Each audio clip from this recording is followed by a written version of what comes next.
एक काम करना, दो कुर्सी इधर लगा दो साइड में ना, दो इधर भी लगा दो। अभी मैंने उनको बोला प्रेस क्लब वालों को लगाया।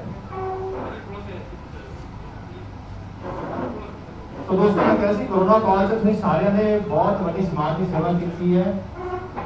ਜਿਹੜੇ ਲੋਕ ਘਰਾਂ ਦੇ ਅੰਦਰ ਬੰਦ ਸੀਗੇ, ਜਿਹੜੇ ਲੋਕ ਘਰਾਂ ਦੇ ਅੰਦਰ ਉਤਾਰਾਂਗੇ ਸਰ, ਜਿਹੜੇ ਲੋਕ ਘਰਾਂ ਦੇ ਅੰਦਰ ਬੰਦ ਸੀਗੇ लॉकडाउन कर्फ्यू करके, उन्होंने सारे लोगों जरा किधर बेटे उन्हें एक उधर लगा दे, साइड में उधर लगा नरेश जी, हर्षी तुम एक उधर लगा दो, सभी तरफ वाले उधर लगा दो।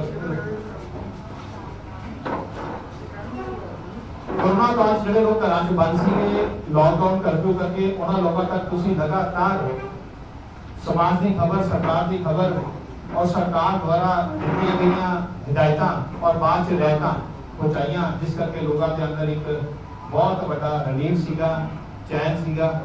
और आप सब कोरोना वॉरियर्स जो लगातार समाज की सेवा करते रहे, लीडर होकर करते रहे, रिस्क करते रहे, उन्होंने सारे साडे सांपला जी गरेवाल जी मेरे वालों आप सबको सलाम, नमस्कार।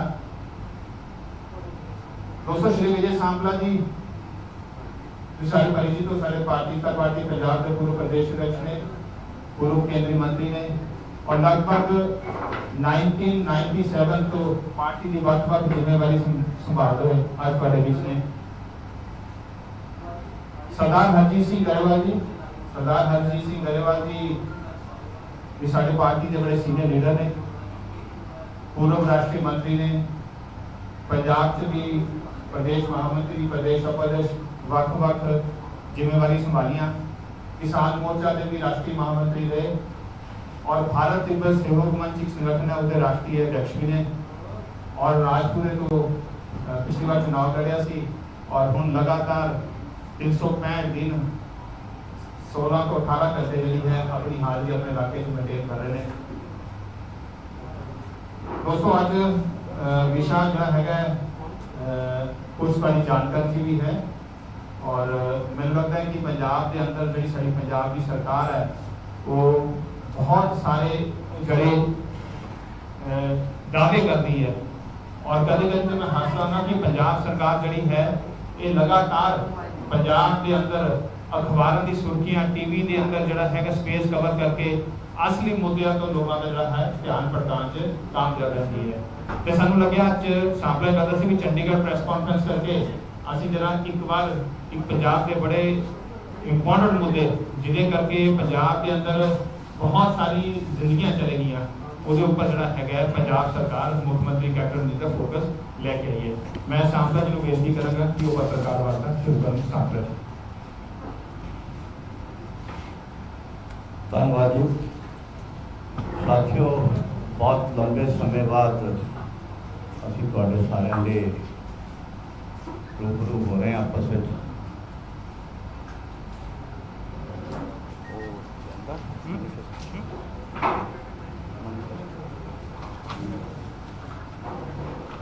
सो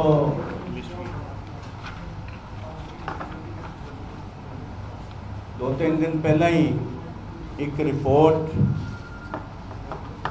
जी साढ़े को ये आई कि भाई केंद्र सरकार ने एक अहम फैसला लिया कि नशा मुक्त भारत अभियान जोड़ा छेड़ रहा है और वो नशिया के उत्ते उन्होंने जगह के उत्ते काम करने का जोड़ा फैसला लिया कि जिथे बहुत ज़्यादा नशे के संलिप्त ने, नशे की तस्करी होंदी है या नशे के मार दे हेठ ने। और जदों रिपोर्ट देख रहे सी तो देख के आंकड़ा बड़ा हैरानीजनक सी, क्योंकि तुसी सारे जानते हो कि पंजाब दे जदों चुनाव आए सी बहुत सारिया ने दूसरिया पार्टियां ने भी नशे नूं मुद्दा बनाया सी और इत्थों तक के बहुत सारिया फिल्मां भी चलाइया गई, उस वेले मजाक भी उड़ाए गए, कई कुछ होया। और वो जिहड़ी हुण पहलां कुछ गल्लां सी जिहड़ियां तत्थां ते नहीं सी, वो बिना तत्थां तो बहुत सारिया भरात्मिक जिहड़ियां प्रमाणित कीतियां गईयां सी, गुमराह कीतियां गईयां सी, उन्हां जिहड़ियां दा सी। पर अज एक जिहड़ी नारकोटिक जिहड़ी कंट्रोल ब्यूरो की रिपोर्ट के मुताबिक पंजाब के 22 जिले है और 22 दे विचों 18 जिहड़े आ वो नशे की मार हेठ है। भाव जे असी कहिए तो पंजाब अज 82% दे जिहड़ा हिस्सा वो नशियां की मार हेठ बनता है। रकबा जिहड़ा 82% रकबा जिहड़ा उहदी मार हेठ आ जाता है। और ये भी इंपॉर्टेंट जिले भी तुसी जानते हो, जी तुहाडे कोल प्रेस नोट भी होएगा, ये 18 जिले जिहड़े आ फरीदकोट, जलंधर, मुक्तसर, बठिंडा, फिरोजपुर, फाजिलका, गुरदासपुर, कपूरथला, लुधियाना, मानसा, मोगा, पठानकोट, संगरूर, पटियाला, श्री मुक्तसर साहब, नवांशहर जिन्हों असीं शहीद भगत सिंह नगर कहते हैं, तरन तारण और हुशियारपुर, ये 18 जिले जिहड़े आ वो नशियां दी मार हेठ है। और जिहड़े जिस दे उत्ते ही कैप्टन साहब ने ये 4 हफ्तियां दा जिहड़ा क्या सी कि 4 हफ्तियां निबेड़ देंगे, ये उन्हां दा मैनीफेस्टो है, ये सारे असीं जानते हैं। और ये पेज नंबर 16 ते 19 ते, पेज नंबर 19 ते दूजे नंबर ते जिहड़ा पैरा आ उत्ते नशा खोरी ते नशा तस्करी 4 हफ्तियां विच बंद, ये उहदा हैडिंग भी लाया। और जदों तुसीं मित्तरां ने तुहाडे मीडिया के मित्तरां ने कैप्टन साहब नूं पुछया सी तो कहिंदे सी मैं तो किया ही नहीं सी 4 हफ्तियां च, मैं तो कहा सी कमर तोड़ देंगा, बंद करन दी तो गल ही नहीं कीती। ये दस्तावेज भी जिहड़े आ वो बंद करन वाले जिहड़े आ वो भी दस्तावेज आ। और गुटका की सौं खांदियां तुसीं कई जगह ते देख लिया। और पंजाब की जिहड़ी गंभीरता तुसीं इत्थों भी वो देख सकते हैं कि उन्होंने MLA उन्होंने पुलिस कर्मियों के उत्ते जिहड़े स्टेज तो ही कह रहे हैं कि नशा बहुत ज़्यादा बिक रहा। कैप्टन साहब की स्टेज के उत्ते ही MLA कह रहा कि नशा अगे नालों 4 गुना बढ़ गया। और जे इन्हां तो बाद भी कई बार हुंदा कि किसी के दस्सण ते बाद भी आदमी अपनी सुती सोच तो जागदा है तो कुछ ना कुछ करन दी जिहड़ी सोचदा है। तुसीं ये देख रहे हो कि 3.25 साल तो वध समय हो गया, 3.25 साल तो वध समय दे विच तुसीं ये देख लो कि जिन्ने बजट आए आ उन्हां दे विच नशा मुक्ति की कोई जगह नहीं सी। नशा मुक्ति वास्ते कोई स्पैशल उन्हां दा कोई कार्यक्रम नहीं सी। 17, 18, 19 3 साल, क्योंकि आ 20 तक बहाना होएगा कि करोना करके नहीं होया।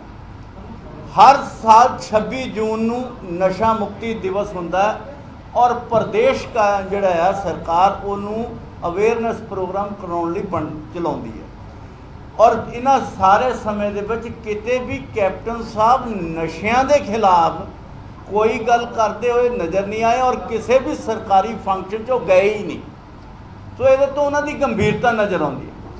साथियों, इस महकमे का क्योंकि मैं पहला मंत्री भी रहा तो जो मैं मंत्रालय संभालता सी तो असी स्पैशल इस पंजाब वास्ते 32 जिहड़े सीगे 32 जिहड़े लगभग 32 असी नशा मुक्ति केंद्र और जिहड़ा रीहैबिटेशन सी जिहदे लगभग 28 जिहड़े सी रीहैबिटेशन सेंटर बनाए सी। भाव उहदे च उन्हां नूं सिखलाई भी करानी है, नशा मुक्ति भी करानी। और मैनू इत्थे दसदियां एक जिहड़ा दुख हो रहा है कि उन्हां सारे नशा मुक्ति केंद्रां दे विच सरकार सीधे तौर पे कोई भी नशा मुक्ति केंद्र नहीं चला रही, जबकि उह च कंडीशन हुंदी है कि जगह और उहदी बिल्डिंग का खर्चा जिहड़ा आ वो सूबा सरकार ने करना हुंदा है। पर वो पहला प्रोजेक्ट सी विशेष रूप से पंजाब का कि जिहदे च केंद्र सरकार ने यह कहा सी कि असी जिहड़ा आ तुहानूं बिल्डिंग वास्ते बनाउण दे लई भी ਭਾਵ ਇਹਦੀ ਗੰਭੀਰਤਾ ਕੀ ਸੀ ਸਰਕਾਰ ਦੀ, ਉਹ ਦੱਸਣ ਦੇ ਲਈ ਵੀ ਕਿ ਅਸੀਂ ਤੁਹਾਨੂੰ ਜਿਹੜਾ ਬਿਲਡਿੰਗ ਬਣਾਉਣ ਲਈ ਵੀ ਪੈਸੇ ਦਿੰਦੇ ਆ, ਪਰ ਪੰਜਾਬ ਸਰਕਾਰ ਨੇ ਹਾਲੇ ਤੱਕ ਉਹਦੇ ਤੇ ਵੀ ਕੋਈ ਕੰਮ ਨਹੀਂ ਕੀਤਾ। ਹੁਣੇ ਜੇ ਮੈਂ ਬੜੀ ਹੈਰਾਨੀ ਹੋਈ ਕਿ ਸਵਾਸਥ ਮੰਤਰਾਲੇ ਪੰਜਾਬ ਸਰਕਾਰ ਦੇ ਨੇ ਇੱਕ ਰਿਵਿਊ ਰਿਪੋਰਟ ਵੀ ਦਿੱਤੀ ਕਿ ਇਹ ਜਿਹੜੇ ਨਸ਼ਿਆਂ ਦੀ ਜਦੋਂ ਦਾ ਕਰੋਨਾ ਵਾਇਰਸ ਸ਼ੁਰੂ ਹੋਇਆ ਕੋਵਿਡ-19 ਦੇ ਇਸ ਦੇ ਦੌਰਾਨ ਦੇ ਵਿੱਚ ਇੱਕ ਬਹੁਤ ਵੱਡਾ ਰੈਵੋਲੂਸ਼ਨ ਲਿਆਂਦਾ। ਉਹਨਾਂ ਨੇ ਆਪਣੇ ਵੱਲੋਂ ਬਹੁਤ ਵੱਡੀ ਫੰਡ ਮਾਰਨ ਦੀ ਕੋਸ਼ਿਸ਼ ਕੀਤੀ ਔਰ ਇਹ ਵੀ ਦੱਸਿਆ ਕਿ ਹਾਲੇ ਤੱਕ ਜਿਹੜੇ 5,44,125 ਇਹ ਜਿਹੜੀ ਉਹਨਾਂ ਦੀ ਰਿਪੋਰਟ ਉਹਨਾਂ ਨੇ ਆਪਣੇ ਬਿਆਨ 'ਚ ਦਿੱਤੀ ਹੈ ਕਿ 5,44,125 ਜਿਹੜੇ ਆ ਹਾਲੇ ਤੱਕ ਪੰਜੀਕ੍ਰਿਤ ਹੋਏ ਸੀ, ਰਜਿਸਟਰਡ ਹੋਏ ਸੀ, ਪਰ ਜਿਹੜੇ 23 ਮਾਰਚ ਤੋਂ ਲੈ ਕੇ 17 ਜੂਨ ਤੱਕ ਮੰਨ ਲਓ ਲਗਭਗ 1.5 ਮਹੀਨੇ ਇੱਕ ਕਰੋਨਾ ਦੇ ਵਿੱਚ ਹੀ ਉਹਨਾਂ ਨੇ ਦੱਸਿਆ ਕਿ 1,29,000 ਜਿਹੜਾ 504 ਕੇਸ ਅਸੀਂ ਰਜਿਸਟਰਡ ਕੀਤੇ ਔਰ ਇਹ ਵੀ ਦੱਸਿਆ ਕਿ ਇਹ ਤਾਂ ਹੋ ਗਿਆ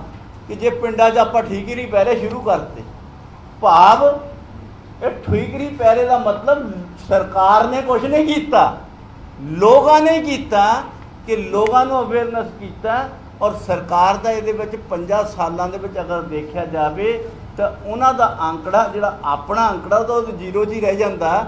ਇਹ ਤਾਂ ਲੋਕਾਂ ਨੇ ਹੀ ਜਿਹੜਾ ਆਪਣੇ ਕਰਤੱਵਿਆਂ ਨੂੰ ਸਮਝਿਆ ਔਰ ਸੰਭਾਲਿਆ ਔਰ ਜਿਨ੍ਹਾਂ ਪਿੰਡਾਂ ਦੇ ਵਿੱਚ ਜਾਂ ਜਿਸ ਏਰੀਏ 'ਚ ਠੀਕਰੀ ਪੈਰੇ ਜਾਂ ਉਹ ਸਖਤੀ ਕੀਤੀ ਗਈ ਉੱਥੇ ਇਹ ਕੇਸ ਵਧੇ। ਭਾਵ ਕਿ ਇਹ ਜੇ ਸਰਕਾਰ ਚਾਹੁੰਦੀ ਤੇ ਬਹੁਤ ਵੱਡਾ ਜਾਣੀ ਇਹਦੇ ਤੇ ਕਰ ਸਕਦੀ ਸੀ, ਪਰ ਅੱਜ 3.5 ਸਾਲ ਦੇ ਕਰੀਬ ਹੋਣ ਜਾ ਰਹੇ ਸਰਕਾਰ ਨੂੰ ਔਰ ਹਾਲ ਇਹ ਆ ਕਿ ਜਿਹੜਾ 22 ਜ਼ਿਲ੍ਹਿਆਂ ਦੇ ਵਿੱਚੋਂ 18 ਜ਼ਿਲ੍ਹੇ ਜਿਹੜੇ ਆ ਉਹ ਨਸ਼ੇ ਦੀ ਮਾਰ ਹੇਠ ਹੈ ਔਰ ਕੇਂਦਰ ਸਰਕਾਰ ਨੇ ਇੱਕ ਫੈਸਲਾ ਲਿਆ ਆ ਕਿ ਅਸੀਂ ਨਸ਼ਾ ਮੁਕਤ ਭਾਰਤ ਬਣਾਉਣਾ ਔਰ ਉਹਨਾਂ ਨੇ ਪੂਰੇ ਭਾਰਤ ਦੇ ਵਿੱਚ ਲਗਭਗ 272 ਜ਼ਿਲ੍ਹੇ ਚਾਹੁੰਦੇ ਹੋ। ਸਾਡਾ ਉਹਦੇ 'ਚ ਜ਼ਿਆਦਾ ਨਹੀਂ ਕਿਉਂਕਿ ਧਿਆਨ ਸਾਡਾ ਪੰਜਾਬ 'ਤੇ ਹੀ ਹੈ ਔਰ ਉਹਦੇ 'ਚ ਉਹਨਾਂ ਨੇ ਬਜਟ ਵੀ ਰੱਖਿਆ ਕਿ 260 ਕਰੋੜ ਰੁਪਈਆ ਪਹਿਲੇ ਖੇਪ ਦੇ ਵਿੱਚ ਉਹਨਾਂ ਨੇ ਜੇ ਸ਼ੁਰੂਆਤ ਦੇ ਵਿੱਚ ਉਹਨਾਂ ਨੇ 260 ਕਰੋੜ ਰੁਪਈਆ ਬਜਟ ਵੀ ਰੱਖਿਆ, ਜਦ ਕਿ ਪੰਜਾਬ ਦੇ ਵਿੱਚ ਤੁਹਾਨੂੰ ਕਿਤੇ ਵੀ ਨਸ਼ਾ ਮੁਕਤੀ ਦੇ ਲਈ ਕਿਤੇ ਵੀ ਕੋਈ ਬਜਟ ਨਜ਼ਰ ਨਹੀਂ ਆਉਂਦਾ। ਔਰ ਅਸੀਂ ਇਹ ਕਹਿਣਾ ਚਾਹੁੰਦੇ ਹਾਂ ਕਿ ਪੰਜਾਬ ਸਰਕਾਰ ਨਾ ਕਦੀ ਪੰਜਾਬੀਆਂ ਲਈ, ਪੰਜਾਬੀਅਤ ਲਈ ਔਰ ਨਸ਼ਾ ਮੁਕਤੀ ਦੇ ਲਈ ਕੋਈ ਗੰਭੀਰਤਾ ਨਾਲ ਫੈਸਲਾ ਲੈਣਾ ਚਾਹੁੰਦੀ ਸੀ ਤੇ ਨਾ ਹੀ ਉਹਨਾਂ ਨੇ ਲਿਆ। ਔਰ ਅੱਜ ਅਸੀਂ ਦੇਖੀਏ ਤੇ ਪੂਰੀ ਤਰ੍ਹਾਂ ਜੇ ਅਸੀਂ ਪੰਜਾਬ ਦੇ ਆਪਣੇ ਲੋਕਾਂ ਦੀ ਅਵੇਅਰਨੈਸ ਨੂੰ ਛੱਡ ਲਈਏ ਤੇ ਪੰਜਾਬ ਸਰਕਾਰ ਪੂਰੀ ਤਰ੍ਹਾਂ ਸਾਨੂੰ ਇਸ ਖਿੱਤੇ ਦੇ ਵਿੱਚ ਫੇਲ ਨਜ਼ਰ ਆਉਂਦੀ ਹੈ ਔਰ ਉਹ ਵੀ ਬਹੁਤ ਲੰਬਾ ਸਮਾਂ ਬੀਤਣ 'ਚ, ਚਾਹੇ ਉਹਨਾਂ ਦੇ ਵਿੱਤ ਮੰਤਰਾਲੇ ਵੱਲੋਂ ਅਸੀਂ ਬਜਟ ਪੇਸ਼ ਕੀਤਾ ਗਿਆ ਉਧਰ ਵਿੱਚ ਵੀ ਕੁਝ ਨਹੀਂ ਆ ਔਰ ਕਿਤੇ ਵੀ ਪੰਜਾਬ ਸਰਕਾਰ ਦੀ ਕਾਰਗੁਜ਼ਾਰੀ 'ਚ ਸਾਨੂੰ ਕਿਤੇ ਦੇਖਣ ਨੂੰ ਨਹੀਂ ਮਿਲਿਆ। ਸੋ ਅਸੀਂ ਇਹ ਕਹਿਣਾ ਚਾਹੁੰਦੇ ਹਾਂ ਕਿ ਪੰਜਾਬ ਸਰਕਾਰ ਜਿਹੜਾ ਆਪਣਾ ਫਰਜ਼ ਇਹ ਲੈ ਕੇ ਆਈ ਸੀ ਕਿ ਅਸੀਂ ਪੰਜਾਬ ਨੂੰ ਨਸ਼ਾ ਮੁਕਤ ਕਰਨਾ, ਪੰਜਾਬ ਨੂੰ 4 ਹਫ਼ਤਿਆਂ 'ਚ ਖਤਮ ਕਰਨਾ, ਉਹਦੇ 'ਚ ਪੂਰੀ ਤਰ੍ਹਾਂ ਫੇਲ ਹੀ ਨਹੀਂ ਹੋਈ। ਉਹ ਅਸੀਂ ਜੇ ਦੂਸਰੇ ਸ਼ਬਦਾਂ 'ਚ ਅਸੀਂ ਕਹਿ ਦਈਏ ਕਿ ਉਹਨਾਂ ਦੇ ਨਾਲ, ਕਿਉਂਕਿ ਉਹਨਾਂ ਦੇ ਸਾਡੇ ਸ਼ਬਦ ਨਾ ਲਈਏ ਤੇ ਉਹਨਾਂ ਦੇ MLA ਦੇ ਸ਼ਬਦ ਲੈ ਲਈਏ ਤੇ ਪੰਜਾਬ ਸਰਕਾਰ ਦੇ ਬਹੁਤ ਸਾਰੇ ਨੁਮਾਇੰਦੇ ਔਰ ਪੁਲਿਸ ਦੇ ਕਰਮਚਾਰੀ ਵੀ ਇਸ ਨੂੰ ਜਦੋਂ ਵਧਾਉਣ 'ਚ ਸ਼ਾਮਲ ਸੀ। ਇਸ ਉਹਨਾਂ ਦੇ ਆਪਣੇ ਹੀ MLA ਦੇ ਇਲਜ਼ਾਮ ਸਾਡੇ ਨਹੀਂ ਹੈ, ਉਹਨਾਂ ਦੇ ਨੇ ਔਰ ਇਸ ਕਰਕੇ ਅਸੀਂ ਕਹਿ ਸਕਦੇ ਹਾਂ ਕਿ ਸਰਕਾਰੀ ਤੰਤਰ ਵੀ ਇਸ ਨੂੰ ਵਧਾਉਣ 'ਚ ਹੀ ਆ ਸ਼ਾਮਲ ਰਿਹਾ ਜਿਹੜਾ ਉਹਨਾਂ ਦੇ ਬੰਦਿਆਂ ਨੇ ਇਲਜ਼ਾਮ ਲਗਾਇਆ। ਔਰ ਅੱਜ ਅਸੀਂ ਇਹ ਦੁੱਖ ਦੇ ਨਾਲ ਕਹਿਣਾ ਚਾਹ ਰਹੇ ਹਾਂ ਕਿ ਜਿਹੜੀ ਆਸ ਪੰਜਾਬ ਦੇ ਲੋਕਾਂ ਨੇ ਇਹਨਾਂ ਤੋਂ ਲਗਾਈ ਸੀ ਉਹਦੇ 'ਚ ਉਹਨਾਂ ਨੂੰ ਜਿਹੜਾ ਨਿਰਾਸ਼ਾ ਮਿਲੀ ਹੈ, ਇਹ ਅਸੀਂ ਦੱਸਣ ਲਈ ਅੱਜ ਤੁਹਾਡੇ ਕੋਲ ਆਏ।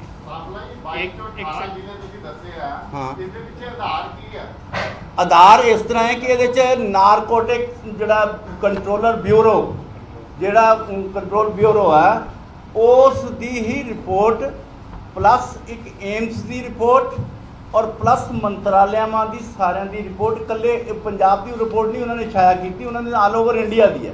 ਪਰ ਮੈਂ ਇੱਥੇ ਸਿਰਫ ਉਹ ਜਿਹੜੀ ਹੈ ਉਹ ਆਧਾਰ ਤੁਹਾਨੂੰ ਦੱਸਿਆ ਕਿ ਉਹ ਨਾਰਕੋਟਿਕ ਰਿਪੋਰਟ ਔਰ ਸਾਰਿਆਂ ਦੀ ਔਰ ਇਹਦੇ 'ਚ ਹੋਮ ਮਿਨਿਸਟਰੀ ਵੀ, ਵਿੱਤ ਮੰਤਰਾਲਾ ਵੀ, ਔਰ ਨੋਡਲ ਜਿਹੜੀ ਏਜੰਸੀ ਸੀ ਉਹ ਇਹ ਹੈ ਸੋਸ਼ਲ ਜਸਟਿਸ ਔਰ ਇੰਪਾਵਰਮੈਂਟ।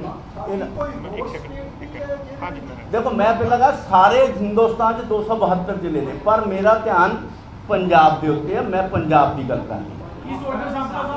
18 ਜ਼ਿਲ੍ਹੇ ਪਿਛਲੇ 3 ਸਾਲਾਂ 'ਚ ਨਸ਼ੇ ਆਏ ਨੇ ਜਾਂ ਨਸ਼ੇ 'ਚ ਆਏ ਨੇ ਜਾਂ ਪਿਛਲੇ? ਦੇਖੋ ਗੱਲ ਇੱਦਾਂ ਹੈ ਕਿ ਅਸੀਂ ਇਹ ਕਹਿ ਰਹੇ ਹਾਂ, ਮੈਂ ਪਹਿਲਾਂ ਗੱਲ ਸ਼ੁਰੂ ਕੀਤੀ ਕਿ ਸਾਡੇ ਤੇ ਤਾਂ ਇਲਜ਼ਾਮ ਲਗਾਇਆ, ਪਰ ਉਹਦੇ 'ਚ ਕੀਤਾ ਕੀ?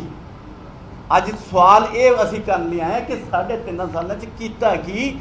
ਜਿਹੜਾ ਅੱਜ ਪਹਿਲਾਂ ਸੀ ਉਹ ਗਿਣਤੀ ਦੇ ਸੀ, ਅੱਜ ਉਹ 82% ਜਿਹੜਾ ਰਕਬਾ, ਜਾਣੀ 22 ਚੋਂ 18 ਜ਼ਿਲ੍ਹੇ ਜਿਹੜੇ ਆ ਜਾਣ, ਔਰ ਇਹ ਕੋਈ ਛੋਟਾ ਮੋਟਾ ਅੰਕੜਾ ਨਹੀਂ ਹੁੰਦਾ। ਪਹਿਲਾਂ ਸਾਡੇ ਗਿਣਤੀ ਦੇ ਤਰਨਤਾਰਨ ਜਾਂ ਕੁਝ 2-3 ਜ਼ਿਲ੍ਹੇ ਸੀਗੇ, ਪਰ ਅੱਜ ਤਾਂ ਵਧਿਆ ਆ, ਜਦ ਕਿ ਇਹਨਾਂ ਨੇ ਕਮਾਂਡ ਇਸੇ ਆਧਾਰ ਨੂੰ ਲੈ ਕੇ ਸੰਭਾਲੀ ਸੀ ਕਿ ਅਸੀਂ ਇਹਨੂੰ ਮੁਕਤ ਕਰਾਂਗੇ, ਔਰ ਇਹ ਵਧਾ ਦਿੱਤਾ। ਔਰ ਇਹ ਇਲਜ਼ਾਮ ਅਸੀਂ ਨਹੀਂ, ਉਹਨਾਂ ਦੇ ਹੀ ਲੋਕਾਂ ਨੇ ਉਹਨਾਂ 'ਤੇ ਲਗਾਏ ਆ ਕਿ ਇਹ ਜਿਹੜੇ ਸਾਡੀ ਸਰਕਾਰ ਦਾ ਤੰਤਰ ਆ ਉਹ ਉਹਦੇ 'ਚ ਸ਼ਾਮਲ ਹੈ।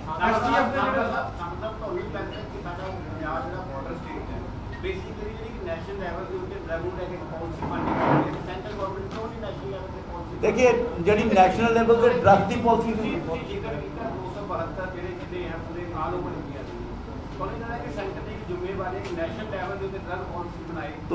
अगर प्रैस रिपोर्ट में पहले प्रैस नोट में पढ़ो उन्होंने कहा कि भारत ने एक मिशन अभियान शुरू किया नशा मुक्त भारत, ये पॉलिसी बनाती है और उस पॉलिसी के तहत ही ਜਿਹੜਾ 272 ਜ਼ਿਲ੍ਹਿਆਂ ਨੂੰ ਅੰਕਿਤ ਕੀਤਾ ਗਿਆ।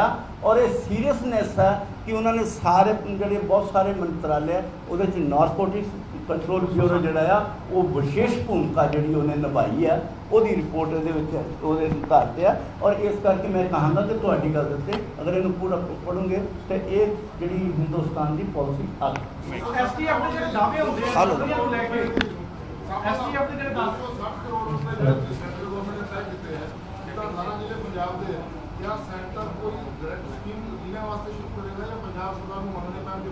ਦੇਖੋ ਹਾਲੇ ਤੱਕ ਜਿਹੜੀ ਫੈਡਰਲ ਸਕੀਮ ਜਿਹੜੀ ਹੈ, ਜਿੱਦਾਂ ਅਸੀਂ ਵੀ ਪਹਿਲਾਂ ਇੱਥੇ 32 ਨਸ਼ਾ ਮੁਕਤੀ ਕੇਂਦਰ ਦਿੱਤੇ ਆ, 26 ਅਸੀਂ ਉਹ ਦਿੱਤੇ ਸੀਗੇ, ਜਿਹੜੇ ਟੋਟਲ ਅਸੀਂ 32 ਦਿੱਤੇ, 26 ਉਹਨਾਂ ਦੇ ਵਿੱਚੋਂ ਪੁਨਰਵਾਸ ਕੇਂਦਰ ਵੀ ਦਿੱਤੇ ਸੀ।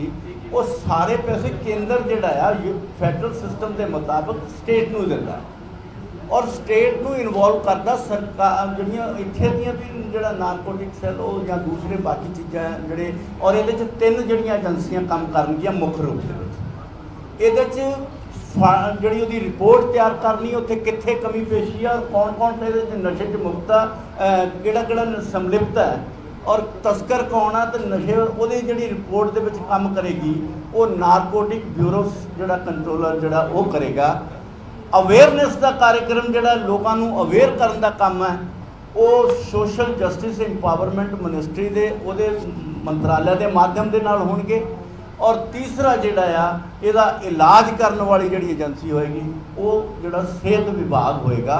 ਇਹ ਇੱਕ ਉਹਦੇ ਤੇ ਰੂਪ 'ਚ ਹੈਗਾ, ਪਰ ਜਿਹੜਾ ਤੁਹਾਡਾ ਸਵਾਲ ਸੀ ਇਹ ਸਾਰਿਆਂ ਨੂੰ ਕੰਟਰੋਲ ਕਰਨ ਲਈ ਇੱਕ ਫੈਡਰਲ ਸਿਸਟਮ ਨੂੰ ਅਡਾਪਟ ਕਰਨਾ ਪਏਗਾ ਔਰ ਕੇਂਦਰ ਸਰਕਾਰ ਜਿਹੜਾ ਪੈਸਾ ਸੂਬਾ ਸਰਕਾਰ ਦੀਆਂ ਏਜੰਸੀਆਂ ਨੂੰ ਹੀ ਦੇਣਾ, ਕਿਉਂਕਿ ਇਹ ਜਿਹੜੀ ਏਜੰਸੀ ਬਣੀ ਜਿਹਨਾਂ ਨੇ ਤੈਅ ਕੀਤਾ ਇਹ ਇਕੱਲੇ ਸੈਂਟਰ ਨੇ ਨਹੀਂ ਕੀਤਾ।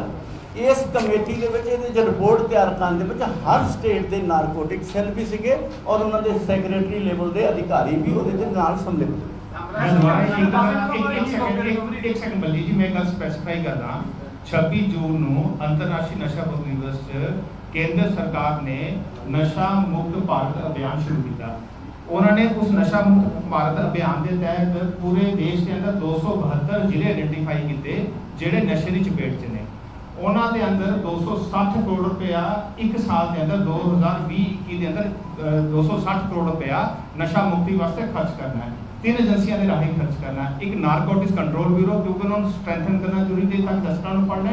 ਦੂਜਾ ਜਿਵੇਂ ਸਾਹਿਬ ਨੇ ਦੱਸਿਆ ਕਿ ਸੋਸ਼ਲ ਜਸਟਿਸ ਇੰਪਾਵਰਮੈਂਟ ਜਿਹੜਾ ਮੰਤਰਾਲੇ ਹੈ ਉਹਦੇ ਥਰੂ ਅਵੇਅਰਨੈਸ ਪ੍ਰੋਗਰਾਮ। ਔਰ ਤੀਸਰਾ ਜਿਹੜਾ ਹੈਗਾ ਹੈਲਥ ਸਵਾਸਥਯ ਦੇ ਜਿਹੜੇ ਇੰਫਰਾਸਟ੍ਰਕਚਰ ਹੈ ਉਹਦੇ ਰਾਹੀਂ ਜਿਹੜਾ ਹੈਗਾ ਡੀ ਐਡਿਕਸ਼ਨ ਸੈਂਟਰਸ ਖੋਲ੍ਹਣਾ, ਔਰ ਇੱਥੇ ਸਟੇਟ ਦਾ ਰੋਲ ਇੰਪੋਰਟੈਂਟ ਹੈ, ਸਟੇਟ ਦੇ ਥਰੂ ਇੰਪਲੀਮੈਂਟ ਕਰਨਾ ਹੁੰਦਾ ਹੈ। ਸੋ ਇਹ ਕੇਂਦਰ ਸਰਕਾਰ ਨੇ 26 ਜੂਨ ਨੂੰ ਬਕਾਇਦਾ ਅਨਾਉਂਸ ਕਰਕੇ ਪ੍ਰੈਸ ਕਾਨਫਰੰਸ ਕਰਕੇ ਇਹ ਪ੍ਰੋਗਰਾਮ ਆਪਣਾ ਅਨਾਉਂਸ ਕੀਤਾ, ਜਿਸ 'ਚ 272 ਜ਼ਿਲ੍ਹਿਆਂ ਦੀ ਸੂਚੀ ਜਾਰੀ ਕੀਤੀ ਹੈ। ਦੁੱਖ ਦੀ ਗੱਲ ਹੈ ਪੰਜਾਬ ਦੇ 22 ਵਿੱਚੋਂ 18 ਜ਼ਿਲ੍ਹੇ ਉਹਦੇ ਵਿੱਚ ਆਉਂਦੇ ਨੇ, ਔਰ ਸਾਂਪਲਾਈ ਦਾ ਕੰਸਰਨ ਸਾਡਾ ਕੰਸਰਨ 18 ਜ਼ਿਲ੍ਹਿਆਂ ਦਾ ਸੀ, ਇਸ ਕਰਕੇ ਅੱਜ ਤੁਹਾਡੇ ਵਿੱਚ ਆ ਕੇ ਇਹ ਗੱਲ ਰੱਖੀ ਹੈ।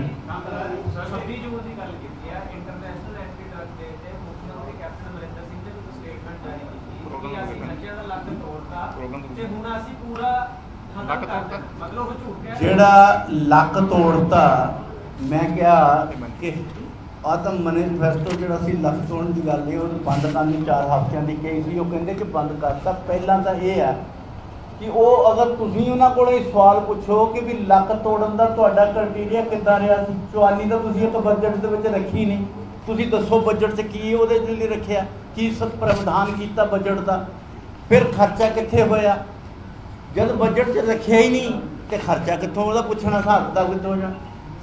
ਚਾਰ कार्यक्रम हो गए 2017 26 ਜੂਨ ਤੋਂ ਲੈ ਕੇ 17 18 19 ਔਰ 20 ਦਾ ਤਾਂ ਬਹਾਨਾ ਉਹ ਕੋਵਿਡ ਦਾ ਹੋਏਗਾ, ਬਾਕੀ ਤੇ ਹਾਲੇ ਤੱਕ ਕਿਤੇ ਵੀ ਪੰਜਾਬ ਸਰਕਾਰ ਨੇ ਨਸ਼ਾ ਮੁਕਤੀ ਦੇ कार्यक्रम ਕੀਤਾ ਹੋਵੇ ਤੇ ਉਹਦੇ 'ਚ ਮੁੱਖ ਮੰਤਰੀ ਗਿਆ ਹੋਵੇ। ਪਹਿਲਾਂ ਸਾਡੀ ਸਰਕਾਰ ਸੀ, ਬਾਦਲ ਸਾਹਿਬ ਜਾਂਦੇ ਸੀ, ਬਾਦਲ ਸਾਹਿਬ ਹਰ ਸਾਲ कार्यक्रम ਕਰਦੇ ਸੀ, ਔਰ ਤੁਸੀਂ ਦੱਸ ਦਿਓ ਕਿ ਮੁੱਖ ਮੰਤਰੀ ਨੇ ਕਿਤੇ ਵੀ ਇਹ ਐਡੀ ਬੜੀ ਸਮੱਸਿਆ ਅੱਜ ਜਿਹੜੀ ਸਾਡੇ ਕੋਲ, ਮੈਂ ਸਮਝਦਾ ਕਿ ਮੈਂ ਕਦੇ ਕਹਿੰਦਾ ਸੀ ਕਿ ਵੀ ਆਤੰਕਵਾਦ ਤੋਂ ਬਾਅਦ ਅਗਰ ਕੋਈ ਦੂਸਰੀ ਲੜਾਈ ਆ ਤਾਂ ਨਸ਼ੇ ਦੀ ਹੈ, ਪਰ ਹੁਣ ਉਹਦੇ 'ਚ ਹੋਰ ਅਮੈਂਡਮੈਂਟ ਹੈ ਕਿ ਆਤੰਕਵਾਦ ਨੂੰ ਵੀ ਅਗਰ ਬੜਾਵਾ ਦੇਣ ਦੇ ਵਿੱਚ ਕਿਤੇ ਕੋਈ ਜ਼ਿਆਦਾ ਸਹਾਇਕ ਹੁੰਦੀ ਹੈ ਤੇ ਉਹ ਨਸ਼ਿਆਂ ਦੀ ਤਸਕਰੀ ਸ਼ਾਮਲ ਹੁੰਦੀ ਹੈ।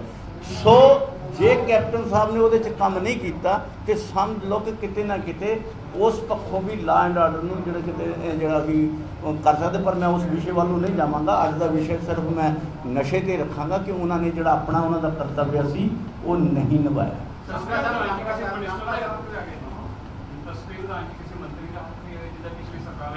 ਦੇਖੋ ਇਹ ਮੈਂ ਨਹੀਂ, ਨਾ ਮੈਂ ਕਿਹਾ, ਨਾ ਇਹ ਕੰਮ ਤਾਂ ਸਰਕਾਰਾਂ ਦਾ ਉਹਨਾਂ ਦਾ ਵਿਰੋਧ, ਇਹ ਤੁਸੀਂ ਉਹਨਾਂ ਦੀਆਂ ਸਟੇਜਾਂ ਤੋਂ ਉਹਨਾਂ ਦੇ MLA ਜੇ ਕਹਿੰਦੇ ਆ, ਜੇ ਉਹਨਾਂ ਦੀਆਂ ਸਟੇਜਾਂ ਤੋਂ ਉਹਨਾਂ ਦੇ ਕੋਈ ਅਧਿਕਾਰੀ ਕਹਿੰਦੇ ਆ, ਉਹ ਇੱਕ ਦੂਸਰੇ 'ਤੇ ਇਲਜ਼ਾਮ ਲਗਾਉਂਦੇ ਆ, ਤੇ ਮੇਰਾ ਖਿਆਲ ਉਹਨਾਂ ਤੋਂ ਜ਼ਿਆਦਾ ਵਧੀਆ ਉਹਨਾਂ ਨੂੰ ਨੌਲੇਜ ਹੋਏਗਾ, ਕਿਉਂਕਿ ਬੇਸਿਕਲੀ ਇਹਦੇ 'ਤੇ ਕਿੰਨਾ ਰੋਕ ਪ੍ਰਤੀਰੋਧ ਕਰਨਾ ਇਹ ਫੜਨ ਵਾਲੀ ਏਜੰਸੀਆਂ ਉਹ ਦੂਜੀਆਂ। ਸਭ ਤੋਂ ਵੱਡੀ ਹੈਗੀ ਈਡੀ ਪੋਸਟ ਹੋ ਗਈ directorate the government of India ਦੇ ਅੰਦਰ ਹੈ। ਕਿੰਨੇ ਸਾਰੇ ਕੇਸਸ ਦੇ ਜਿਹੜੇ ਡਰਗ ਨਾਲ ਰਿਲੇਟਡ ਪੰਜਾਬ ਦੇ ਕੋਲ ਪੋਲੀਟੀਸ਼ੀਅਨਾਂ ਦੇ ਨਾਂ ਹੈ, ਕਿੰਨੇ ਸਾਲ ਹੋ ਗਏ ਥੋੜੀ ਈਡੀ ਅਜੇ ਤੱਕ ਕੋਈ ਕਿਸੇ ਕਨਕਲੂਜਨ ਤੇ ਨਹੀਂ ਨਿਕਲੀ।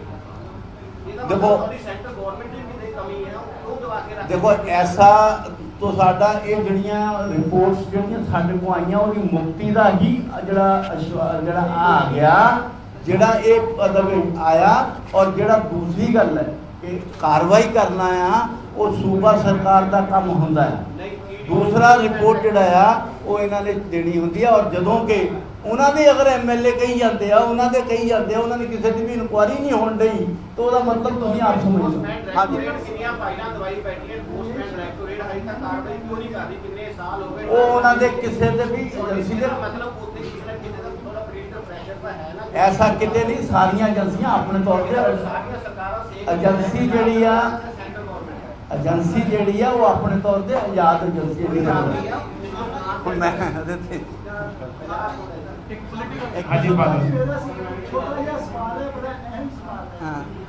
सवाल यह है कि पंजाब खास करके ते बाकी मुल्क जी शराब है वो नशे में शामिल नहीं। कि सेंट्रल गवर्नमेंट इस बारे कुछ सोचेगी कि शराब में भी नशे में शामिल करके ये भी रोक लाई जाएगी। देखो मैं अज की डेट के एक नुमाइंदे के तौर पर तुहाडे को आम तौर पर बैठा एक आम एक साबका मंत्री के रूप में नहीं बैठा ठीक। सो मैं तो अज अपनी पंजाब सरकार को बलेम करने का अधिकार रखता हाँ कि उन्होंने कितने बाकी जी तुहाडी सुझाव आ वो मैं नोट करके तुहाडा अगे जरूर पहुँचावांगा। हाँ मेरा नशा जिहड़ा आ मैं देखो सीधी गल है कि ऐसा कोई चीज़ नहीं है कि जिहड़ी भी चीज़ सेहत को खराब करती है वो नशे च होंदी है। ਜਿੱਥੇ ਤੱਕ ਰਹਿ ਗਿਆ ਪ੍ਰਾਇੋਰਟੀ ਦਾ ਕੰਮ, ਜਦੋਂ ਅਸੀਂ ਘਰ ਦੇ ਵਿੱਚ ਵੀ ਮੈਂ ਕਈ ਵਾਰੀ ਕਿਹਾ ਕਿ ਘਰ 'ਚ ਅਸੀਂ ਰਹਿੰਦੇ ਹਾਂ ਤਾਂ ਪਹਿਲਾਂ ਸਾਡੀ ਪ੍ਰਾਇੋਰਟੀ ਹੁੰਦੀ ਹੈ ਪੇਟ ਭਰਨਾ, ਫਿਰ ਤਨ ਢਕਣਾ, ਫਿਰ ਕੱਪੜਾ, ਔਰ ਉਸ ਤੋਂ ਬਾਅਦ ਆਪਾਂ ਦੇਖਦੇ ਹਾਂ ਕਿ ਘਰ ਕਿੱਡਾ ਵੱਡਾ ਚਾਹੀਦਾ, ਰੋਟੀ ਕਿੱਦਾਂ ਦੀ ਖਾਣੀ, ਕੱਪੜਾ ਕਿਹੜੀ ਸਪੈਸ਼ਲ ਕੁਆਲਿਟੀ ਦਾ, ਕਿਹੜੇ ਬ੍ਰਾਂਡ ਦਾ ਪੈਣਾ। ਸੋ ਅੱਜ ਜਿਹੜੀਆਂ ਇਹਨਾਂ ਚੀਜ਼ਾਂ ਦੇ ਵਿੱਚ ਪ੍ਰਾਇੋਰਟੀ ਜ਼ਰੂਰ ਤੈਅ ਕੀਤੀ ਜਾਂਦੀ ਹੈ, ਔਰ ਅੱਜ ਜਿਹੜੀ ਸਭ ਤੋਂ ਵੱਡੀ ਘਾਤਕ ਪ੍ਰਾਇੋਰਟੀ ਆ ਉਹ ਜਿਹੜੀ ਜਿਹਨੂੰ ਅਸੀਂ ਨਸ਼ੇ ਦੀ ਮਾਤ ਕਹਿੰਦੇ ਆ, ਉਹਨੂੰ ਪ੍ਰਾਇੋਰਟੀ ਗਿਣਿਆ ਜਾਣਾ ਚਾਹੀਦਾ। ਹਾਂ, ਜਿੱਥੇ ਤੱਕ ਮੇਰਾ ਵਿਅਕਤੀਗਤ ਤੁਸੀਂ ਕਹੋਗੇ ਕਿ ਮੇਰਾ ਵਿਅਕਤੀਗਤ ਕੀ ਹੈ, ਤਾਂ ਮੈਂ ਤਾਂ ਨਸ਼ਾ ਇਸੇ ਕਰਕੇ ਮੈਂ ਕੋਈ ਸ਼ਰਾਬ ਨਹੀਂ ਪੀਂਦਾ ਕਿਉਂਕਿ ਮੈਂ ਉਹਨੂੰ ਵੀ ਨਸ਼ਾ ਮੰਨਦਾ, ਮੈਂ ਇਸ ਕਰਕੇ ਸੇਵਨ ਨਹੀਂ ਕਰਦਾ। ਜਿਹੜੀਆਂ ਆਮ ਦੁਕਾਨਾਂ ਨੇ 7 ਵਜੇ ਬੰਦ ਹੋ ਜਾਂਦੀਆਂ, ਠੇਕੇ 10 ਵਜੇ ਤੱਕ ਮਿਲਦੇ ਸਾਰੇ ਪੰਜਾਬ ਦੇ ਵਿੱਚ। ਦੇਖੋ ਇਹਨਾਂ ਚੀਜ਼ਾਂ ਦੇ ਤਾਂ ਕਈ ਵਾਰੀ ਅਸੀਂ ਕਿਹਾ ਕਿ ਸਵੇਰ ਨੂੰ ਜੇ 5 ਵਜੇ ਤੁਸੀਂ ਚਲੇ ਜਾਓ, 4 ਵਜੇ ਖੁੱਲ ਜਾਂਦੀ ਆ ਤੇ ਦੁਕਾਨ ਦੂਸਰੀ ਖੁੱਲਦੀ ਨਹੀਂ ਹੈ। ਤਾਂ ਸਾਡਾ ਵੀ ਜਿੱਦਾਂ ਦਾ ਤੁਹਾਡਾ ਆਬਜੈਕਸ਼ਨ ਇੱਦਾਂ ਦਾ ਹੀ ਆਬਜੈਕਸ਼ਨ ਮੇਰਾ ਵੀ ਹੈ। ਤੇ ਜਦੋਂ ਆਪਣੇ ਤੁਹਾਡੇ ਆਬਜੈਕਸ਼ਨ ਦੇ ਕਰਕੇ ਮੈਂ ਅੱਜ ਤੁਹਾਡੀ ਇਸ ਗੱਲ ਦੇ ਨਾਲ ਕਹਿੰਦੇ ਕਰੋਨਾ ਨੂੰ ਵੀ ਮਾਰ ਦਿੱਤੀ ਆ ਸ਼ਰਾਬ ਤੇ ਇਹ ਮੇਰਾ ਤਾਂ ਹਾਲੇ ਤੱਕ ਦੁਨੀਆ 'ਚ ਕਿਸੇ ਨੇ ਵੀ ਇਹਦੇ ਉੱਤੇ ਕੋਈ ਪੂਰਾ ਐਕਸਪੈਰੀਮੈਂਟ ਸਫਲ ਨਹੀਂ ਹੋਇਆ। ਸੋ ਹਾਂ, ਇੱਧਰ क्या आपके पुराने साथी रहे हैं सुखदेव सिंह ढींडसा, नई राजनीतिक पार्टी उन्होंने बना दी है और ये चर्चाएं रही हैं कि सुखदेव सिंह ढींडसा को भारतीय जनता पार्टी सपोर्ट करती है, क्या उस पार्टी को सपोर्ट करेगी भाजपा? देखिए इदां है, ये हिंदुस्तान आज़ाद दे विच हरेक नूं अपनी गल कहण दा अपना तरीका अपनाउण दा अधिकार है, और उस अधिकार दे विच मैं कोई दखलअंदाजी कर नहीं सकता। हाँ, जिथे तक उन्हां दी की रहेगी वो जिहड़ी कारगुजारी वो तो उन्हां ते ज़्यादा निर्भर करेगी। और मैं समझदा कि हरेक नूं अपनी गल कहण दा अधिकार है। अगर ढींडसा साहब ने कोई पार्टी बनाई या बनानी या अगे की उन्होंने तय करना है, उन्होंने उत्ते आ, उहदे ते मैं कुछ ज़्यादा नहीं कहना। भाजपा क्या सपोर्ट करेगी? अरे भाई, भाजपा अकाली दल भाजपा का गठबंधन है, था और रहेगा। मैं आज की डेट से नशा तो ट्विस्ट नहीं करना चाहता। अज एक ही मैं अपने समय दे बहुत कुछ जोड़ना चाहता सी, पर इस करके नहीं मैं जोड़िया कि मैं इस विषय में ट्विस्ट नहीं करना चाहता। तुम कहोगे मैं दोबारा आ जाऊँगा। ਸਾਬਲਾ ਸਾਹਿਬ, ਮੇਰਾ ਇੱਕ ਸਵਾਲ ਹੈ जी, बड़ा सिंपल है कि कहते ਤੁਸੀਂ ਤੁਹਾਨੂੰ दुख है कि कांग्रेस ने नशे के मुद्दे पे अकाली दल भाजपा ਨੂੰ घेरिया, ਤੁਸੀਂ काउंटर नहीं कर पाए, उन्होंने सरकार बनाई लेकिन वो 3.5 साल में वो कुछ नहीं कर पाए। सेम चीज पेट्रोल डीजल के मामले में कहते हैं भाजपा ने कांग्रेस को घेरिया। मैं पहला तो ਤੁਸੀਂ ਜਵਾਬ ਦੇਣਾ चलिए ਤੁਹਾਡੀ ਗੱਲ ਹੈ। ठीक। सेम वही आज वही त्रासदी है, हर घर का बंदा परेशान है। स्पेशल सेस लाया गया है, 10 रुपए से लेकर के 13 रुपए तक पेट्रोल डीजल की कीमत बढ़ी, ठीक है ना। आज भाजपा चुप है, तुसी वही हो जरा धरना प्रदर्शन करते पेट्रोल डीजल के खिलाफ कि रेट बढ़े हुए हैं, तुसी उन्हें कम करो। आज ਤੁਹਾਡਾ ਕੀ ਹੈ? ਅੱਜ मैं ये कहना चाहांगा कि अगर जो पूरे रेटां दे विच देखा जाए तो लग वैसे मैं ਜਿਹੜਾ मैं कहना चाहता ਸੀ कि मैं इस विषय वाल ਨੂੰ जाना नहीं ਸੀ चाहता, फिर ਤੁਸੀਂ कहना चला गया, पर मैं ਇਹਨੂੰ ज़्यादा लंबा नहीं खिंचांगा, तो मैं जवाब दे देंगा कि इस तरह है कि ये बहुत बड़ा टैक्स जो सूबा सरकार लै रही है, लगभग 35 रुपए तो भी ज़्यादा। जे हिमाचल दे विच 4 रुपए डीजल सस्ता मिल सकता तो 5-7 रुपए 10 रुपए सूबा सरकार साडी भी घटा के लोगों को राहत दे सकती है। सो साडा ये है कि जे तुहाडे कोल इन्ना लगदा तुसीं नेताशी ते तुसीं वो एड्डा वड्डा टैक्स जिहड़ा केंद्र तो भी ज़्यादा टैक्स जिहड़ा है वो तुसीं बुरा रहे हो, और केंद्र के टैक्सां चों भी 42% लै रहे हो, तो थोड़ा जिहा 5-7-10 रुपए तुहानूं भी घटा देना चाहिए बजाय कि रौला पाउण के। ठीक, बहुत बहुत धन्यवाद। थैंक यू टीवी वाइस सारिਆਂ ਨੂੰ ਚਾਹ पानी तो please join us for cup of T. Press club में ये स्नैक्स